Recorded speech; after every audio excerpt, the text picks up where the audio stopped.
The Gothic civilization was on the move ever since the Great Migration of the 3rd century. The reason for that is that the Alans and the Huns were moving further west, and they were taking all the other civilizations along the journey with them. Everyone converged in southern Europe during the crumbling of the Roman Empire. But the question for today is, what crumbs remained for the Goths to feed on? Food is arguably the most important resource in Age of Empires 2, but all we see in game is just a single set of numbers. Throughout this series, we will be diving in to see exactly what foods each civilization prepared and ate, and how well I can recreate them. This is Meals of Empires. The theme for today will be the foods that sustained the Goths as they continued in their intermittent transition from Northern Europe, somewhere in between Denmark and Ukraine. Their origins aren't super clear, down to Southern Europe, eventually ending up in Italy and Hispania. They overlap with quite a few civilizations we've already covered in the series, with the Spanish, the Portuguese, the Italians, and the Romans. So we're really focusing on what you can eat quickly, what doesn't take a long time to cook up, and what can keep you going. This is very much the dine and dash civilization of this series. What we're making today is roasted onions, and then a turnip and spelt stew. Spelt is a type of wheat, and I'll be sure to explain a little bit more of it as we start with the cooking.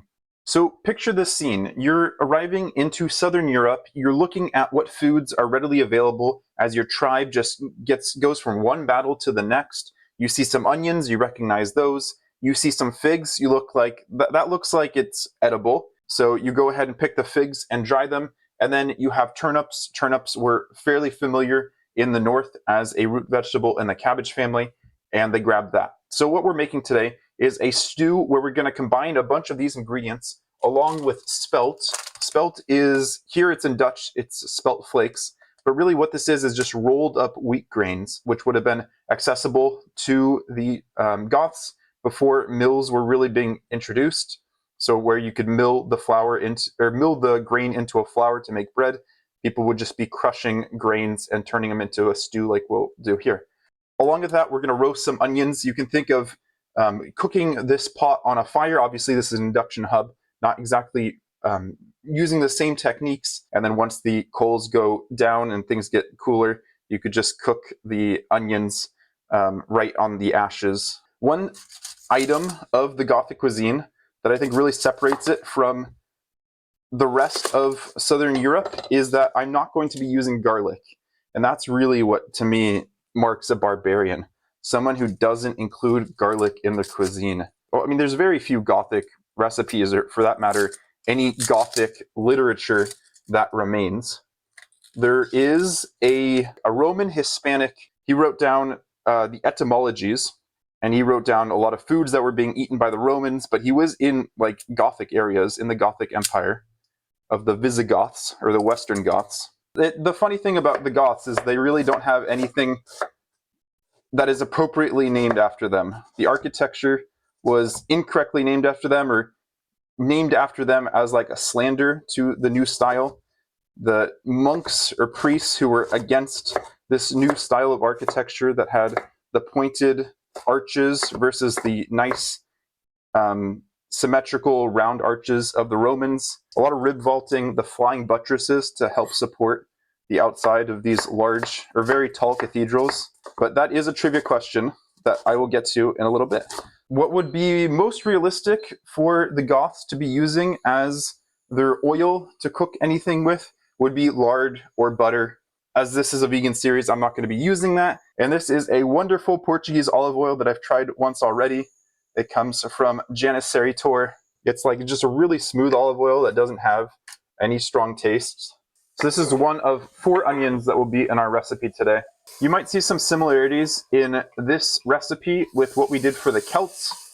For the Celts, we did a root stew with oatmeal, which was crushed similar to this. And now we're doing a root stew, but not with members of the carrot family, but rather cabbage family, and we're using wheat rather than oats. Here are the turnips. They are the same species that we had previously in the Chinese recipe with both the bok choy and the Chinese cabbage. These are Brassica rapa, and this is the top of the taproot. So here you would have the greens, and here you would have the taproot coming down.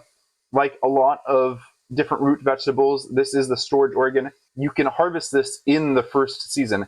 The growing period is only like 2 months in decent conditions. And then the second year, if you were to replant it or leave it in the ground, then it would sprout the flower, and then you'd be able to get the seed to replace it. But the Goths would probably just be on the road quite often. The next growing season, they might replant it in whatever new field they come across. We don't really know how much they were just raiding to collect the foods rather than actually growing it themselves.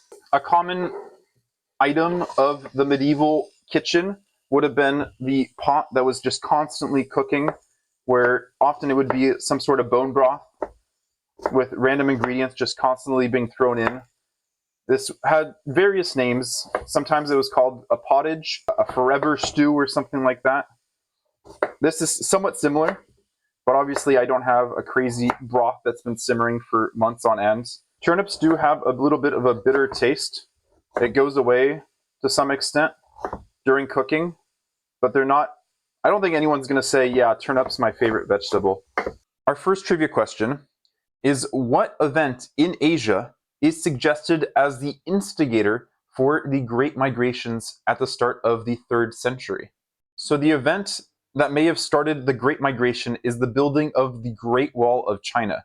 The idea goes that when the Great Wall of China was set up, it was pushing out the Mongols, and that started a chain reaction of all of these different civilizations that moved all the way west to the Huns, the Alans, moving the Goths, and that just arrived into Rome, or I should say the Roman Empire, and caused the collapse of the Roman Empire. There's a few other ideas behind that, whether that's climate changes that occurred, a few subsequent seasons of failed crops, a failed harvest that might have forced some people to move to greener pastures to have a nice life by the ocean, by the Mediterranean. Sounds lovely. While the soup's cooking away, we can get started on our onions. The idea behind the onions is we're just going to roast these in the oven completely whole. I just have my pie tray here. We're going to throw the 3 onions right on top of it, and we're going to throw it in the oven for about 45 minutes at 220 degrees Celsius, which is about 428 degrees Fahrenheit, maybe like more like 430. This isn't exact. This is very much like you're throwing some onions onto the embers of a fire and seeing when they are done. Figs were all around Italy during the time period, and they're very prolific in how many fruit they produce. They can produce often a few times during the year as well. So you can just imagine a few villagers just collected as many figs as they could get their hands on, as many as they could carry, just let them dry up. They dry up in these like little disc forms, but we do want to chop them up a bit because they have quite a bit of a different consistency to the other ingredients. The main texture in this will be the turnips. So because these have more of like a chewy texture, I'm just going to cut them up nice and thinly. The Goths kind of separated after the fall of Rome into the Visigoths, who are considered the Western Goths. The Visigoths settled southern France and Hispania, and then their kingdom eventually fell in 711 when the Muslim conquest began in Hispania. And then you have the Ostrogoths, and those are the Eastern Goths who attempted to settle in Italy, but spent most of their time just fighting. So in Hispania, you had the Visigoths, who kind of were the ruling class over the old Roman citizens, whereas in Italy, you had the Ostrogoths, who became the underclass under the Lombards, who were another Germanic tribe that arrived into northern Italy and are the inspiration for the Italians in Age of Empires 2. A lot of the bitter smell has gone away. I'm going to give this a little taste to see how it's going, see if I have any ideas on how I want to adapt the recipe as I go along. There wasn't really any other spice accessible to the Goths unless they were plundering it. You could say maybe they plundered some pepper from the Romans. They might have had access to honey if they wanted to sweeten up their meal, but we're going to rely on the figs to do that sweetening. The second trivia question: what civilization should be credited for a lot of the architectural development that was referred to as Gothic architecture? So a lot of the new building styles that developed in the early to mid-medieval era were coming in the form of the cathedrals, or were being represented in these new cathedrals that were being built. And it was originally referred to as the French or German style. But then those people who didn't like these new elements of pointed arches and these flying buttresses to help support these extra tall buildings began calling it the Gothic style. And that name kind of stuck. It became Gothic architecture, despite the Goths never really building any sort of architecture. The only real impressive piece of architecture that remains is the mausoleum of Alaric, the tribe leader of the Visigoths, when they were sacking Rome in the 500s or so. But the elements, the civilization who really get credit for those elements were the Saracens. The architecture is really a continuation of the Roman period, just incorporating more of these Arabic elements into the architecture style. All right, I think I figured out what I want to add to our turnip stew, and is going to be rosemary.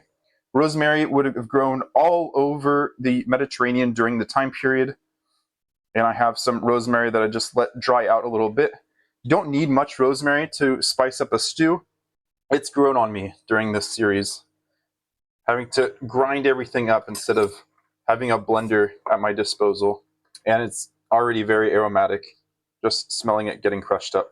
Spelt, as I mentioned, is one of the original grains or types of wheat that was available in Europe. So that'll be 200 milliliters total of spelt that we're going to add in here, and we're going to add some extra water as well. The main thing that differentiates it from the other wheat, beyond like the really specific botanical variations of what the seeds look like on the grass head, is that spelt has slightly higher protein amount than other types of wheat. It's closer to like 15% protein, I believe, versus 12 to, or lower percent for other types of wheat. And it does have like a little bit of a nutty smell or taste that I already smell. It's like a sweet nuttiness. So I'm hoping that'll come out in the final stew preparation. I'm going to add the figs now, as well as the rosemary. We'll allow all those flavors to mingle. The third trivia question is, name 2 other members of the cabbage family other than the turnips that we're eating today that could have been eaten by the Goths. So there's an obvious one in the name cabbage family, but what would be the second one? Cauliflower is a good one. I didn't think about cauliflower. I didn't have that on my list. And actually, no, because cauliflower is limited to the island of Crete during the medieval period. We kind of touched on this when we did the Georgians. We're somewhat close to the island of Crete. I'm going to tell you the ones that I had in mind. So first we have radishes, very similar in look to the turnips that we have here, but slightly different species. We'll be covering that when we do the Franks. Then we have wild cabbage. That's an obvious guess for the cabbage family. We covered that already with the Romans and the Teutons. That's when we did the sauerkraut. We started with the Romans. We finished it with the Teutons because in modern sense, sauerkraut is known for the Germans. And then also we had our cabbage with the Chinese when we did, I think it was included both in our stir fry and in our northern soup 2 weeks ago. Then you have mustard greens, which are similar to arugula. Really any of the tops of any of these root vegetables like the turnip or the rutabaga. And rutabaga is a mix between a cabbage and a turnip. And it's a little bit sweeter, and it developed in Northern Europe. So we'll come back to it when we get to the Vikings. So there's quite a few different members of the cabbage family, plus the broccoli and the cauliflower that I don't think we've included broccoli yet in this series, but I'm sure I'll get to it in one of these civilizations. And then the cauliflower showed up when we did the Georgians. And there is also kale. Yes, kale is another good one. You can see the flakes have thickened a little bit, and I might need to add a bit more water. It's really weird, right? It's like stew plus oatmeal. It's not really anything that I can compare it to in a modern sense. And I have to say, this all kind of pairs pretty well together. The rosemary is very much in the background. I didn't add too much. Mostly what you get is a bit of the sweetness of the spelt and the figs. Not too much fig flavor. And the turnips are just kind of in the background as well. Let's do the last trivia question while the onions finish up. What does the monastic term fervor have to do with bread? This question is inspired by the etymologies, the book that I mentioned at the beginning of the stream, which was written, if I have it written down, the Hispano-Roman Bishop of Seville in 625. Bread with yeast in it is called fermented bread, because the yeast consumes the sugar and produces carbon dioxide which causes the bread to rise. And the sudden rising is compared to the fervor of a person who is suddenly comes up with a lot of energy, a lot of anger, goes on a tirade.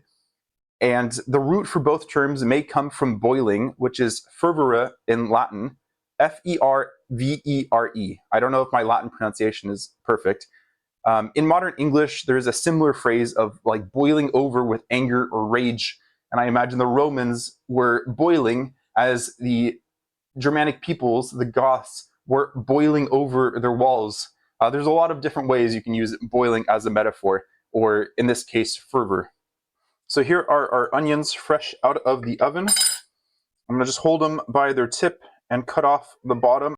So if I hold with the towel, make sure the towel doesn't get cut, and slice through with the bread knife, that works pretty well.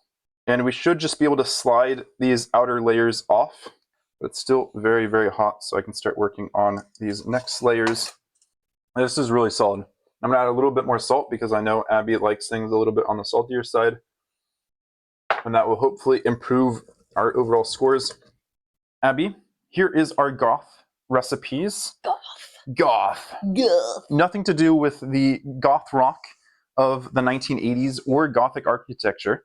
We have our stew of spelt and turnips. Spelt's a type of wheat, and we have turnips. We also have a big fig on the top, and you can see I've carved it into an interesting looking shape. I'll turn that around for the GoPro to get a quick look. And then, yeah, we have the roasted onion here. I roasted it in the oven, but it's pretty similar to just something that would be roasted on the embers of a fire after we had made our potage.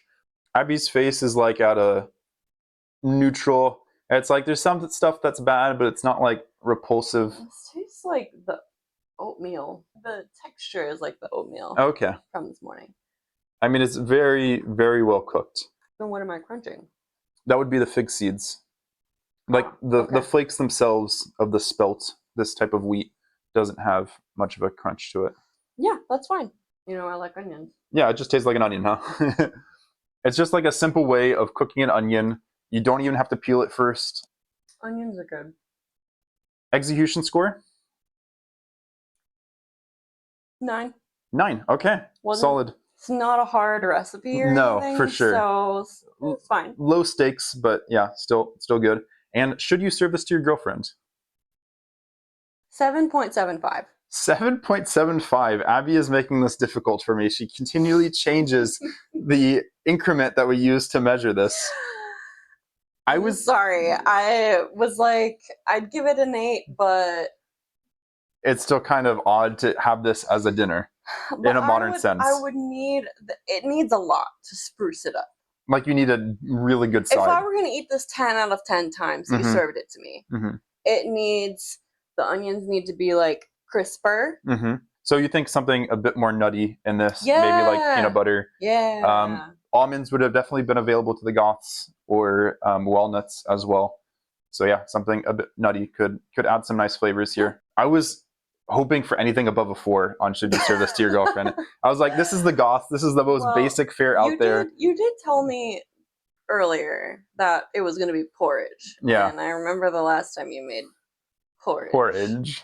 I think walnuts might work a little bit better, but I have to figure out how I would include them because the texture of a walnut I don't think would really fit what's in here right now. It's a lot of very well cooked ingredients, things that have been cooked down quite a lot.